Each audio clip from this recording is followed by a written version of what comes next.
મનુષ્ય અવતાર એ એક જ વાર પ્રભુ મળેલો, ફરી ફરી મળતો નથી.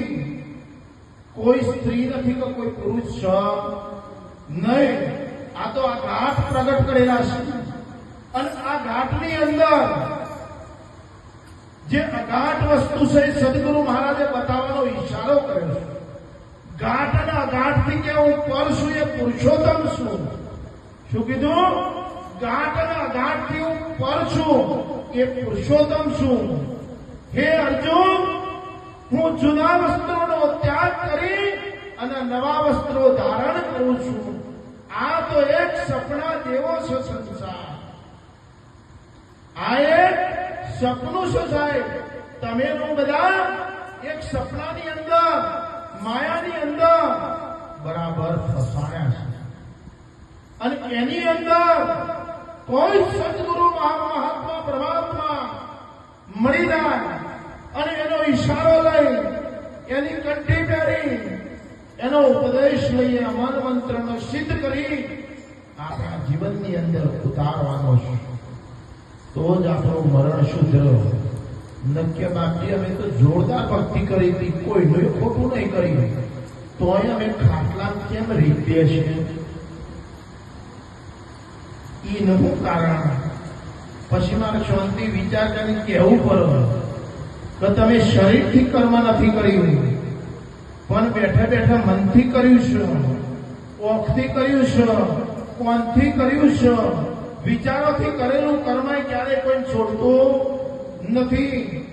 એટલે મન, બુદ્ધિ, ચિત્ત અને અહંકાર, આ જે હાડા પદ ફૂટનું જે શરીર છે, એની અંદર જે પરબ્રહ્મ ઈશ્વર પરમાત્મા પોતે બેઠો છે, એને આપણે શુદ્ધ કરી, વિચારો શુદ્ધ કરી અને એને સિદ્ધ કરવાનો છે. જો આપણા વિચારોથી અગણા નહીં રહીએ ને, આપણો કર્મ જેમ ભીષ્મ પિતા લાગુ પડ્યું. ભીષ્મ પિતાને કર્મ કેમ? ભગવાન કૃષ્ણને ભીષ્મ પિતાએ પ્રશ્ન કર્યો કે પ્રભુ, મારી 73 પેઢી હતી તો મને ઇતિહાસની અંદર ખબર છે કે ખરેખર મેં કોઈ ખોટું નથી કર્યું. એટલે ભગવાને જવાબ તરત કહેવા દીધો કે તમારી 73મી પેઢીની અંદર તમે તપાસ કરી લો તમે શું કરતા હતા. અને કયો તમને હું અત્યારે સ્મૃતિ આપું છું, તમને દિવ્ય ચક્ષુ આપું છું. એ ચક્ષુ દ્વારા તમે એનો અનુભવ કરી લો. અને એ સમયે એમને અનુભવ કરાયો. એટલે જેઠ મહિનાનો સમય હતો. ખેડૂત હતા, ખેતરની અંદર બેઠા હતા, 12 વાગ્યા હતા અને બાવળિયાના નીચે બેઠા હતા. એક ઈયળના જેટલી સૂર્યો ગાલીને એટલી ભીષ્મ પિતાના કોણથી વિંધાઈ ગયા. સાહેબ, આ કર્મ જુઓ. 73 પેઢી સુધી જો કર્મ ના છોડતું હોય તો આપણા મનુષ્ય યોનિની અંદર આવ્યા છીએ. અને મનુષ્ય યોનિની અંદર કેવું કર્મ કરવું પડે એનું આપણે ધ્યાન દેવાનું છે. કર્મ કેવું કરવાનું છે. જીવનની અંદર કોઈ લાફો મારી જાય તો લાફો ખાઈને ઘેર આવવા સમય એવો છે. કોઈ ગાર મળી જાય તો ગાર કઈ ખાઈને ઘેર આવવા આ સમય એવો છે. પણ હોમી થઈ જાઓ અને જો કોર્ટ કચેરી આવી તો ખીજામાં જે બેંકની અંદર મેં લેતા કાઢી કાઢીને હાલવાના જ થાય. પછી કે બાકી આવી જાય છે અમારે હાલવા પડ્યા. એટલે પછી મને યાદ આવે પાછું એક ધરામ કરતો ધન વધે સહાય કરે રઘુવીર. સાહેબ, કોઈ દંડ આપણા વગર સંત સાધુ ફકીર આવ્યો હોય અને એને 1 રૂપિયો આલ્યો ના હોય, દોણો ના આવ્યો હોય, કપડું ના લ્યું હોય, સાડી ના લી હોય, એટલે પછી એનું પરિણામ શું આવે? આપણે બધો હારો છીએ, ભજનમાં જઈએ છીએ, આવું બધું જોડવા મળે છે. એટલે બધું દાને કરતા આવીએ, પુણે કરતા આવીએ. જો કશું જે કરવું હોય કરજો, કશું ના કરો તો આપણા ઓગણ જે આવે ને એને પેલો રોટલો ખવડાવો, એને ભૂસો ના કાઢતા. આ મોટામાં મોટો યજ્ઞ છે સાહેબ. અને આ યજ્ઞને તમે જો સુધી આ શરીર ત્યાં સુધી આ યજ્ઞ ચાલુ રાખ્યો એનું પરિણામ તમારી આવનારી પેઢીમાં સાહેબ જોરદાર મળશે. કેમ? તમારી 3જી પેઢી તો આવી મને ખબર છે. મારા પપ્પા એ ચાલુ તે હું બીજા નંબર મારો દીકરો ને એનો દીકરો એટલે મને એટલી ખબર પડે છે કે એમને જે વાવેતર વાવવાનું ચાલુ કર્યું એથી આજ સુધીમાં સાહેબ જોઈ નુકસાન આવ્યું નથી. પણ ઘણા ભાઈઓને તકલીફ એ હોય છે તો ખીજામાં ઓગળી ગાડી પણ પાછી ખાલી જાવ કઈ આવો નહીં. જિંદગીમાં કોઈ ભેગું કરવા ચાહો તો ડુંગર નહીં થાય. આ ધ્યાન રાખો. હિમાલયનો ડુંગર થવો નહીં અને આલેલું કોઈ નેકશે ફૂટશે નહીં. તો આપણે ખરેખર જેને આખી બધા સંકલ્પ કરજો. આ વાત યાદ કરી આવું છું. ઘણા જન્મોનો પારબ્ધના લેખથી પારબ્ધના પુણ્યથી મળ્યો મનુષ્ય અવતાર. પારબ્ધના પુણ્યથી મળ્યો મનુષ્ય અવતાર. પણ કે ધર્મ કરમ ના તોડી તો મનુષ્યની ગઈ એરે. આ એરે ના જાય અવતાર એનું ધ્યાન રાખવાનું છે. આપણો એરે ના જાય સાહેબ.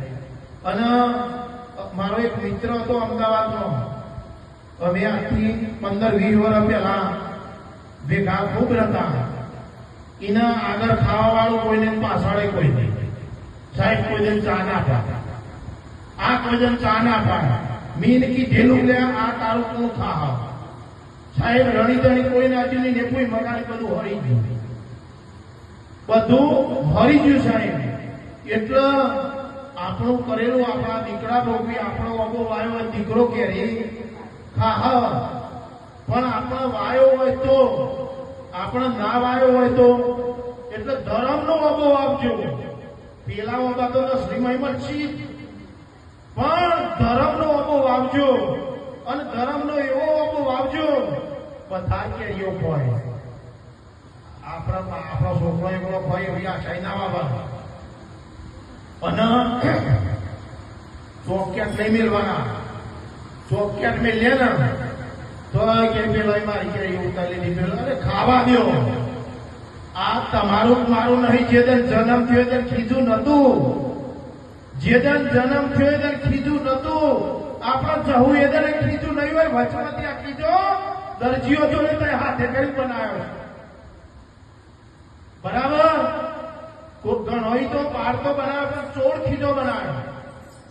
અને હવે હું આ બાજુ બનાવકોઠા બાજુ જોતો બે ઘાઘડીઓમાં ખીધો. ઘાઘડીઓમાં ખીધો સાહેબ. જુઓ આ નવો નિયમ ની તો એ જ જોયું કે આવું હોય શકે. ભાઈઓ તો હોય પણ કોઈ નો નહીં હોય. એટલે મિલકત અતિશય ભેગી થાય. એટલે પરમાત્મા ગીતાની અંદર ઉદ્દેશ આપે એ અર્જુન હું તારો 10મો ભાગ લીધા વગર છોડું નહીં. વૈદ થઈ, વકીલ થઈ, વેશા થઈ પણ લીધા વગર છોડું. આ 3 પ્રકારનો અવતાર હું ધારણ કરે પણ લઈ ના કરતી સીધું વાત દેજો છો. એના કરતી મોદીભાઈ આયા. મોદીભાઈ તાલીમથી બતાવો કે બે મણ બાજરી મણ ઘઉં લાયા છે એટલે તાલીમથી બતાવો. તમને ખૂબ અભિનંદન. આ બધો જો આવી છે મોદીભાઈ એ બધો હું રોટલા ખાઈ આવું. રોટલા ખવડાવું. તમારી બાજરી બધોના મૂકવો છો. હું એકલો ખાય. ભગવાન ગીતાની અંદર કહ્યું કે અર્જુન એકલો ખાય પાપ ખાય. શું કહેવાય? એકલો ખાય પાપ ખાય. સાહેબ તમારા 50 વીઘોની અંદર પાકા ને એ તમારો પરિવાર ખાય. પણ જયારે તમે મુઠ્ઠી આપીને આવા આશ્રમ ની અંદર આપો ને 1000 વ્યક્તિઓ હોય એવું ધર્મ કરજો. તમારો રૂપિયો જો ઉગો ને એવી જગ્યાએ વાપરજો. નકર આપણો રૂપિયો છે જો દહાઈ કોઈ ખબર નહીં. ખીજો ના આખ્યા. ગુરુ પુણ્યમ ગુરુ પુણ્યમ નગર બજારમાં નીકળ્યો કે બાકી ગુરુ પુણ્યમ નું કોઈ આયોજન કર્યું. મેં કીધું કર્યું છે તો થોડું ઘણું કઈ સારા ધર્મનો કે તેલ મારા તરફથી લઈ દો. અમે કોઈને આલી નહીં હોય. બોલો તેલ 5 ડબ્બા તરફ ગાડી લઈ લે. આવા ધર્મના રાજા ધર્માત્માઓએ જગતની અંદર અવતાર લઈ મોકલ્યા છે. એટલે મહાપુરુષોએ કીધું જનેતા મૈયા જણજે ભક્ત દાતાર કે શોધ નહીં તો માતું રાજે માગણી માત ગુમાવે શરીર કા નોરો. હે જનેતા મૈયા એવા નંદ તું જન્મ આપજે, કો તો દાતાર હોય, કો તો સૂરો હોય, આવા વ્યક્તિ તું જન્મ આપજે. નક માતો મત ગુમાવી શરીર કા નૂર કે તો લોય, કો તો ખાડો ગોડીને કાઢી દે છે. સાહેબ આવા વ્યક્તિઓ જન્મ ના આપતી.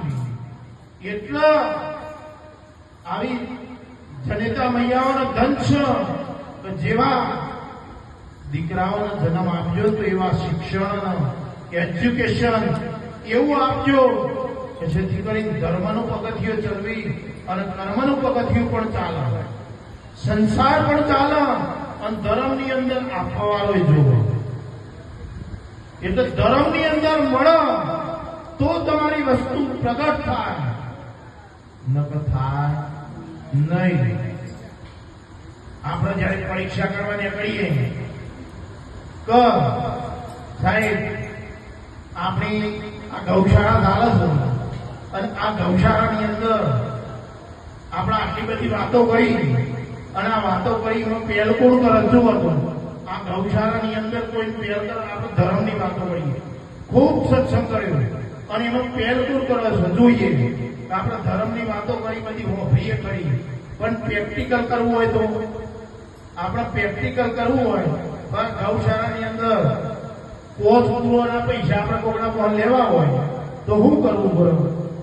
તો આપણે એની વાત મૂકવી પડે અને મૂક્યા પછી એને જુઓ, ધર્મ કરતો ધન વધે સહાય કરે રઘુવીર. આ જો આ ગૌશાળાના 500 રૂપિયા તો જાય ભાઈ આ તું પર ભર્યા ગૌશાળાનો હાથ આવવાનો છે. જેને કોઈને હાલવા હોય તો હું 2 તમને બોલાવી હું પૈસા લેવા તમને ભોગડ્યો. આ તો એક વાત રૂપી ધર્મની પ્રેક્ટિકલ કોઈ કરી શકે છે? કોઈના ખીધા 5 રૂપિયા 10 રૂપિયા 20 રૂપિયા 5 કરોડના પૈસા પડ્યા છે તો નકર કોઈ આપતા સાહેબ હોય એના માટે આ ધર્મ ખોલ્યો. માગવાનું પણ એવું માગવાનું સાહેબ ફટ કરીને ધર્મ ઉભો થઈ થાય અને ઉભો થઈને આપી દે તો કે ઉપર દિલીપસિંહ બાપુને એક વાર તાલીમથી આપણે વધાઈએ.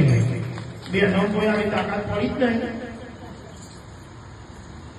જો પડી હોય તો કાઢજો, નકર કોઈ નહીં. હો આપણે ઈચ્છા નહીં. જો હા ભાઈ આ બાનો હું નામ બાપુ તારા બા અનોડી આપી 50 રૂપિયા દોન આવજો. જેની ઈચ્છા થાય આવજો, નકર કોઈ નહીં. આપણે 2 જોડી પકડીને કોણ મારવું નહીં. જેને મહિલા મંડળ તરફથી બધો ભેગો